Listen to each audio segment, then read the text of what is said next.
So I have the privilege of being on stage with some very distinguished folks this morning to talk about how best to engage with the Department of Energy around carbon management. And I think some of the conversation we've had this morning about co-benefits, about community engagement, really helped to frame up that conversation. And so with that, I want to turn it over to Jack Andreasen with Breakthrough Energy to help moderate the conversation this morning. Jack? Thanks, Patrice. Thanks, everybody, for sticking around. It's the illustrious position of the last panel of a great conference, and thanks for GPI for hosting, and everybody at the Carbon Action Alliance. It's been really wonderful. I'm Jack Andreasen with Breakthrough Energy. We're an organization that's looking to accelerate the economy to net zero carbon emissions by 2050. As fast as possible. We work across all sort of technologies, including carbon management, which is what I do there. I'm on the policy team covering all forms of carbon management. With me on stage here we've got Noah Deich from DOE. We've got Jose Perez from Hispanics and Energy, Michael Turner from the Colorado Energy Office, and Ryan Edwards from Occidental Petroleum. And I will let them introduce themselves, and we'll go from there. Thank you, Jack. And thank you to the organizers and attendees here. I'm Noah Deich. I'm the Deputy Assistant Secretary for Carbon Management at DOE. I want to start with just a debt of gratitude to all the folks in this room who have been working on carbon management policy for so long. It is because of you that we have so many of the programs that the Department of Energy is implementing, and we would not be here without all of your engagement over the past decade. Want to recognize and acknowledge that. I also want to thank all the folks who are new to this room, because as we enter this next phase of implementing those policies, we need to have a much broader set of voices who not just continue to talk to Congress, but begin to talk with the administration as we implement this, as well as the wide set of stakeholders on the ground that are going to be building a fairly diverse set of carbon management projects that all aim towards our shared goal of helping to drive ambitious climate action and meet a set of what are essential but very challenging climate goals.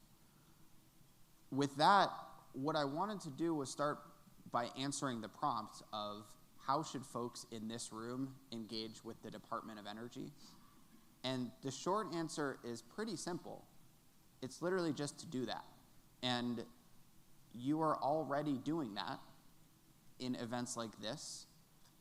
I think including not just me, but importantly our staff is a great way to share what you all are learning and help us understand where the field is today and what we need to be doing in the future. It doesn't stop here, though. Please continue to invite us to events, but I think we're generally fairly approachable folks. First name dot last name at hq.doe.gov. We don't get a ton of just stakeholder emails. We try and answer as many as we can. And I encourage you all not just to reach out to us, but to encourage folks who you all interact with in your communities, defined broadly, to also do that. Literally, if it's a grandma that has a carbon management project proposed in their community and wants to talk to us, we're open to that. We are trying to be very inclusive in who we talk to. There are certainly some restrictions on what we can and cannot say. We can't talk about open funding opportunities and jeopardize any of the competitive procurement aspects of what we do, but we are very eager to hear from communities. And what I will admit is that at least I haven't figured out how we can move quickly with our funding. But with that in mind, it's very helpful for us to know where this field is going in the future. We need to understand not what the immediate urgency of funding potentially is, though that's helpful for us, but really to understand where will this community be most stuck in 1 to 3 years. It's that level of time lag, if you will, from us understanding what a problem is in the community to translating that into funding or programming that can help. And so please reach out to us early and often with where you all are headed into the future. And again, it just boils down to please just do it. I think we're eager and all ears, and despite the suits and ties and whatnot, I try and be as approachable as we can. So with that, I just want to say thank you again and turn it back over to Jack. Yeah, thanks, Noah. And we'll go down the rest of the panel, and everyone introduce yourself. Yeah. Thank you. My name is Jose Perez, and I'm the president of Hispanics in Energy. And I want to welcome you to New Mexico. That used to be part of old Mexico, just like Texas and Arizona and New Mexico and Nevada and Colorado. And so this is a very large Hispanic area for the country. Unfortunately, it's not so close to Washington, D.C. that sometimes the communities get forgotten out here. And so it's something that we've been trying to fix for some time. Hispanics in Energy was created to essentially promote the inclusion of Hispanics in the energy sector. We represent about 20% of the American population. That's about 63 million people. That's before all the new undocumented residents. And so it's a very large and growing population. In fact, it is composed of all races. So it's white, African American, Asian, indigenous. I myself am 66% indigenous. And so most of us are indigenous. In fact, most of us are also white, which most people don't realize that the community is a very diverse community. The 25% of kids in K-12 today are Hispanic. That means that that's your future workforce in about 10 years. And as the numbers grow, that workforce is going to continue, which means that we need to examine how that population is doing in the K-12 system and then beyond that. We also, new report just came out last week, $3.2 trillion purchasing power in America, the GDP. If we were a country, if the Latino community was a country all to itself, it'd be the 5th largest economy on the planet. And so, and if you look at the growth, the economic growth of the United States, most of it is coming from the growth in the Latino community. We're entrepreneurial, we're very work-oriented, so our participation rate in the workforce is very high. And so all those things are contributing for the betterment of the country. The Hispanics in Energy, we focus on 3 areas. Our board's composed of people that really have similar ideas of how do we engage the community in all of this.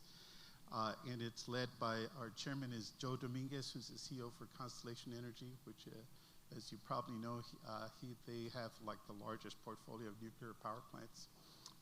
We had a conversation this morning before I came in here, so he congratulates GPI for doing this work and for inviting us to be part of this. And so appreciate that very much. We also have strategic relationships with the Hispanic chambers. Last week we were in Orlando with the United States Hispanic Chamber of Commerce. A lot of this carbon management participation issues, involve people, as you've heard throughout the forum, and the Latino community almost has zero knowledge about any of this. And so, so part of our initiative is to try to, include them and get them involved so that they understand not only what the challenges are, but what the opportunities are. And in the business community, it's a challenge because they're looking for business contracts. And what we find is that, especially like with our friends at DOE, there's a lot of work to do in order to improve on that because it's not where it should be. And so we also have a partnership with the Hispanic Serving Institutions, a group called Hispanic Association of Colleges and Universities. And they represent 573 Hispanic serving institutions around the country. There's 22 of them that are level 1 research institutions. So we've got some of the best in the country. It's fascinating. They educate 3.5 million Latino kids every year. And they're having their convention coming up at the end of the month in Chicago. We're partner up with them. We're trying to use their institutions to increase the number of Latinos that get into the energy STEM occupations, because if you look at that population group, it's in great need of increasing the representation. But our community is, because it's very work-oriented, it has been very successful in the vocational entry-level occupational positions. And so recently we partnered up with LIUNA, which you heard from Kevin Prentice yesterday. They're one of our corporate partners. And it's interesting the way we got engaged. They were telling me about how their Latino rank and file is increasing tremendously, and then their rank and file now is electing their business managers at the state level. And so it just seems like a natural partnership between the work that we're trying to do and their 500,000 member organization. So it's a very impressive relationship, and we're very happy about that. But in that space, we don't really have to do very much because our community likes to work. They'll get up early in the morning, they'll drive that distance to get to work, and they're very reliable, and the feedback we get is that they make really good workers. So we have an energy summit that we had earlier this year with Secretary Granholm at the Department of Energy. It was very successful. As a result of that, we got a lot of attention. We have another one planned in February of next year. I hope to invite our friends at GPI to be part of that. But the idea basically is to try to engage the Hispanic community. I speak around the country a lot, and one of the fortunate areas was with a group called NALEO, National Association of Latino Elected and Appointed Officials. There are like 10,000 Latino elected officials around the country. They're mayors, city council members, members of Congress, legislators, etc. And I'll tell you, I had a room full of folks in my session on energy, and I asked them, how many of you have heard of Justice 40? And only 3 people raised their hand. And I asked them about hydrogen energy, very few hands. So our community, we need serious research to be done about how we can get the information to the community. What are their perspective of some of the things that we deal with in the carbon management arena? Because really there's no information right now. The community is so large, we don't know what we don't know about the community yet. And so we need to develop that knowledge. So I'm very happy to be part of this conversation today, and I appreciate the opportunity to share this with you. Great. Well, my name is Michael Turner, Director of Strategic Initiatives and Finance at the Colorado Energy Office. Our acronym is SciFi. We work on all the cool emerging technologies and markets, and also how do we finance and fund those. Really appreciate the invitation to be here today on this panel and talk about the connection to the Department of Energy. I personally don't have any experience, with applications for DOE yet, but I think I could offer some value in terms of the state perspective and the value of the funding opportunities coming out of DOE. For the last several years, I think Colorado has been really has a lot of momentum behind our carbon capture, sequestration, direct air capture work. We've been working on this in the last couple of legislative sessions. We put together a CCUS task force. We're working on our primacy application. We're including CCS and DAC in some of our legislation and regulatory rules for the industrial sector. So for us, I think it's really about messaging to communities, private sector, that there's a lot of money from the DOE to work on this issue. And it's important for the state to really demonstrate that this is a priority for us, that we're laying the groundwork, because this process is going to take years. And I think we're thankful that we started a couple of years ago, but we see really a long-term vision of this technology really being needed over the next 10 to 20 years to meet our greenhouse gas goals. So for us, it's really about messaging how to leverage state funding to get this federal funding. And I think that's really important and resonates really well with our partners and communities and our private sector partners as well, and trying to figure out how to cooperate on some of these applications.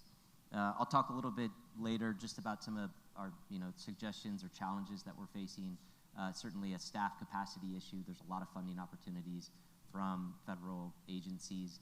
We have limited staff, and so we rely really a lot on our community partners, private sector partners, to collaborate on those applications, help identify which ones are most applicable to the state of Colorado, which ones we should pursue, which ones we should lead on, or which ones we should be partners on. I think we can talk a little bit more also about the ability to be kind of flexible to state priorities, whether that's environmental justice issues, community engagement issues, how we use federal funding for Colorado-specific priorities. I think it's going to be different than, say, Louisiana or North Dakota. And so, trying to build in that flexibility and not make it so prescriptive that we can use some of that funding for our kind of current situation. And then last, how do we really translate Colorado efforts and research reports and initiatives up to the Department of Energy? And what I mean by that is the state of Colorado is working on greenhouse gas roadmap. We hired a carbon management, carbon dioxide removal program manager to work on a carbon management roadmap for the state of Colorado. So we're gathering all of this information that I think can be really helpful in shaping federal funding opportunities and making sure that we're matching Colorado needs, the research that we're doing at a state level, and some of this federal funding, and making sure that information is both flowing from the Department of Energy down to the state about how we apply for this funding, but also vice versa, making sure that Colorado-specific research and initiatives are getting passed back up, and so that we're, I think, leveraging the money and the impact to the maximum ability. So thank you so much for the opportunity to discuss more today. All right, thanks, Michael. Good morning, everyone. I'm Ryan Edwards, Director of Climate Policy with Oxy, and we'll bring the perspective of a project developer and applicant here. Oxy are developing projects right across the whole span of carbon management, from capture, point source, to removal, sequestration hubs, and utilization in project development as well as technology investment. And given the breadth of programs DOE has, thanks to all of the hard work by all of us here, all of those have opportunities and connections with DOE programs now. And that happens both directly through projects we are applying for funding for, but also many of our partners' projects or commercial partners, they may be going for DOE funding, and through the companies we're investing in for technologies who are looking at DOE opportunities. And so DOE engagement and communication is just so important across really a great breadth of all the work that Oxy's doing. Oxy ourselves now have been selected for 5 different DOE grants across 3 different offices through OSED, Office of Clean Energy Demonstrations, FECM, Fossil Energy and Carbon Management through NOAA's team, and also one through energy efficiency and renewable energy. Each of those have their different structures and processes, and overall we've had a transition that we're going through from being a general industry advocate and stakeholder with everyone here to get these programs in place, but now into becoming an applicant to DOE programs, and now project partner with DOE. And each of those phases has different needs and rules for engaging with DOE. Leave the intro there and throw it back and get into questions. Great.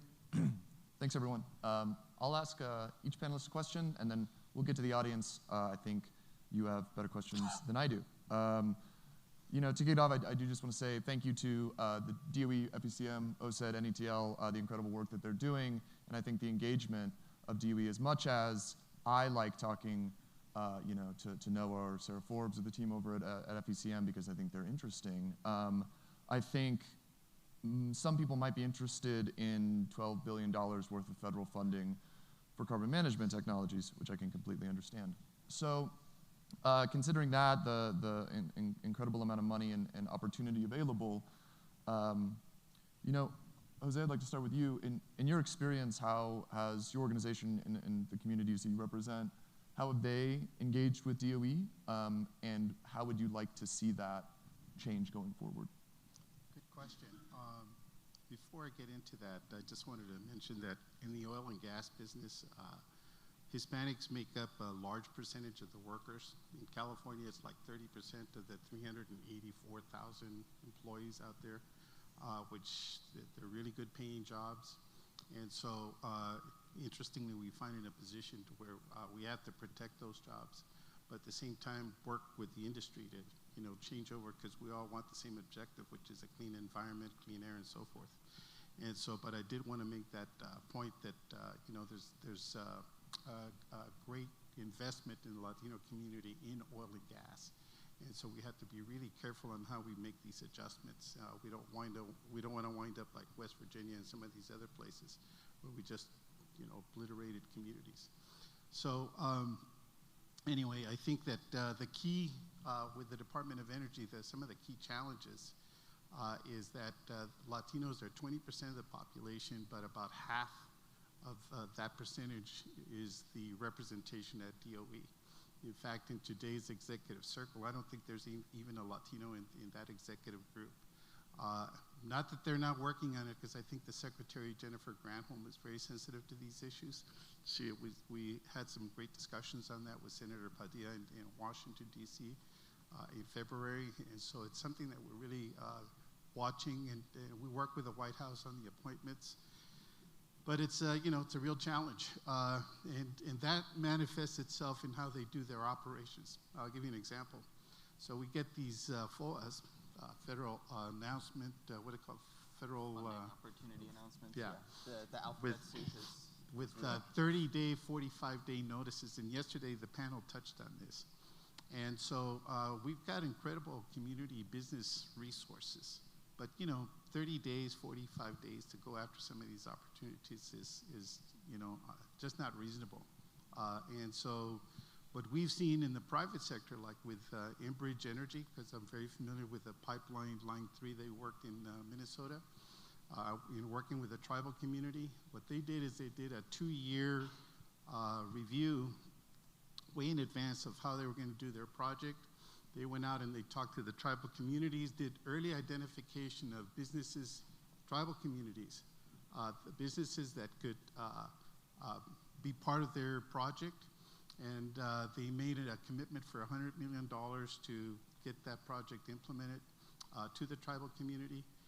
After the 2 years of the project, they actually wound up with a $400 million investment and like 30 new tribal business owners who are now millionaires.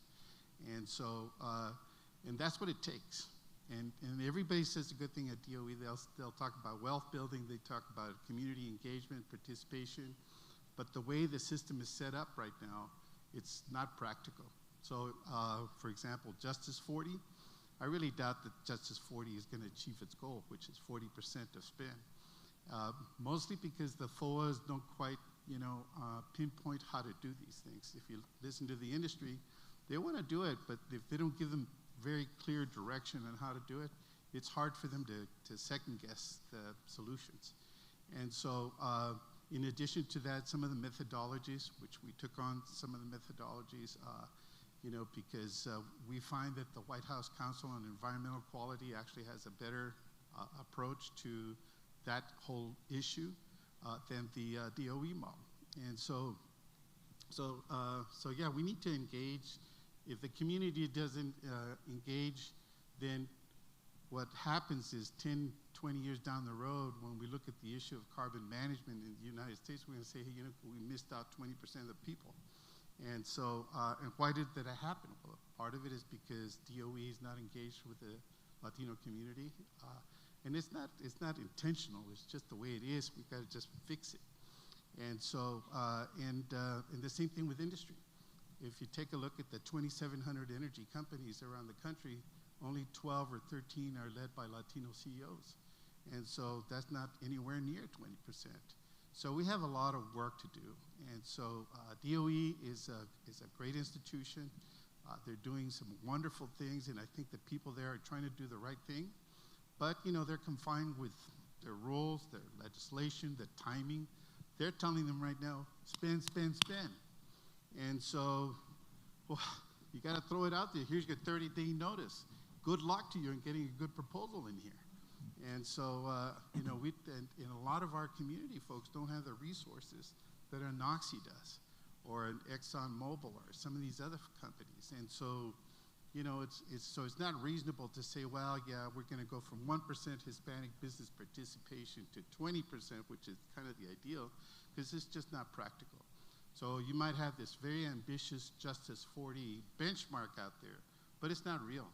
If you look at the FOAs, if you look at the timing, if you look at how this thing is going to measure out, you know, you'll see some improvement, but it's not going to get anywhere for you. That's my opinion. A lot of that resonates. So let me say thank you on that. And maybe what I'll say is it's a priority for us to increase our engagement. And actually, our engagement team is here. Is Mary Ellen, will you raise your hand? Yeah, there she is. So Mary Ellen is amazing. She has not invented the Calvin and Hobbes replicator, and there's one of her. And has to do engagement for the entire carbon management team. And I think that's a product of Congress seeing us as an R&D agency, not a deployment agency, which is how our administration thinks about it. And so I think there's a huge role for this room to play in changing that. Because we, as much as we want to do exactly what you've said and spend years engaging with all of the communities that can do this, realistically it's really hard. But it's also really hard if we don't have the opportunity to show up. And so I think we're often caught in this, we want to go to events, we're waiting for invites, folks are waiting for invites from us. I want to break that cycle and say, we'd love to get invited to your events and to speak with your communities, and so please, early and often, reach out to us, because that's the only way that we can realistically respond, because it really is just, there's too much right now, which is a good problem, and we're working to expand our capacity. But you're right, we have a very short shot clock for getting this funding out the door, and we need to both do that engagement as best as we can, knowing that we have that time and resource constraint. I feel for you. Yeah, thanks. You know, I can't stress enough reading the FOAs. Who's ever writing the FOAs and the team that are doing that? Incredible work. They're captivating. I encourage everyone with a nice cup of coffee in the morning. That's what everyone says about our 75 pages yeah. of pure bliss. Take a peek. You'll enjoy it. You know, I frequently and only half-jokingly refer to my job as carbon middle management. And in that, it's saying, you know, connecting people who, you know, would be good pairs on things like federal funding. And so, Michael, I was wondering, as you sit at the state, and you had mentioned in your opening remarks this sort of go-between between, you know, matching state funds to federal funds, looking at private partners. This seems like a very similar role, and it's great to have you as another carbon middle manager. How has it been in Colorado sort of coordinating all of these different stakeholders and then also engaging with DOE? Yeah, I think we've learned a lot in the last couple of years. I think it's important to have different forums and task force to get ideas and people in the same room. That, you know, started with our CCUS task force 3 years ago. It's culminating now a bit in having a carbon management program manager, carbon management stakeholder group, the carbon management roadmap. I think all of those things are helping consolidate the state agencies that are involved, the communities and environmental organizations that are interested. And, you know, I was thinking about how important this kind of period of time is right now, because, you know, for the state of Colorado, we have a lot of momentum. We have some funding for industrial decarbonization.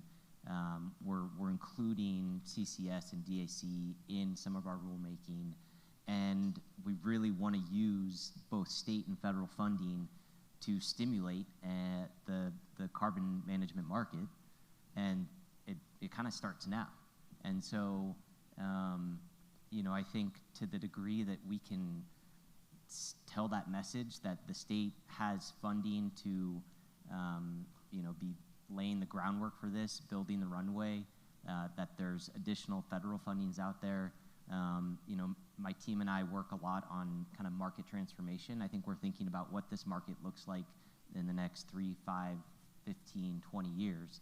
And this is an incredible opportunity for us to make these investments, work in partnership with our colleagues around the state and the federal government and regional states to really have a big impact this year, next year. I think we're already thinking like there's no time to delay. We need to kind of utilize this opportunity, utilize this funding, whether that's in community engagement, demonstration projects, pipeline development. So it's a coordination problem for sure. Someone said it the other day, this isn't a technology problem. It's for us, it's making sure that we're all coordinated and leveraging this opportunity right now. And so, I think we're getting these forums together. That's a crucial part of it. We're having the hard conversations. We're figuring out who the key stakeholders are. We're listening a lot, but then also this is driving us to actually have action, to actually, for it to manifest itself into roadmaps, action plans, projects, so that we can get on our way. Great. I want to give the audience an opportunity to answer a couple questions here. So if folks have one, raise your hand and we can get a mic to you real quick.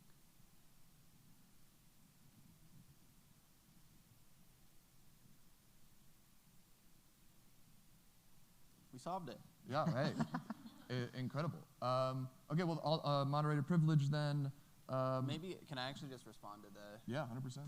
the state engagement? That's incredibly welcome from where we sit at the federal government. The policy framework that we have, we like to describe as government-funded but industry-led. We don't compel anyone to do any carbon management projects. There's billions of dollars of incentives out there, but nobody has to do anything. It's all up to industry to take that initiative. What we've seen is that for the rest of the clean energy industry, the state government has played that critical third leg of the stool, where renewables have only taken off because of state policy layered over federal incentives. And so figuring out how the states can play a similar role in shaping and compelling the type of action that we need is really helpful to pull industry to go faster and better.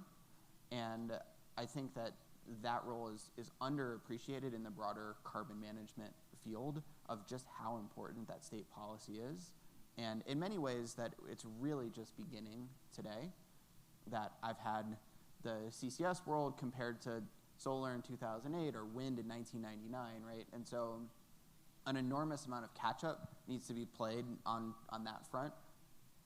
But we have a similar policy framework as solar and wind and EVs and some of these other conventional or more conventional clean energy solutions have today, which is a great opportunity, but also requires an entire state policy infrastructure to be built soon and quickly.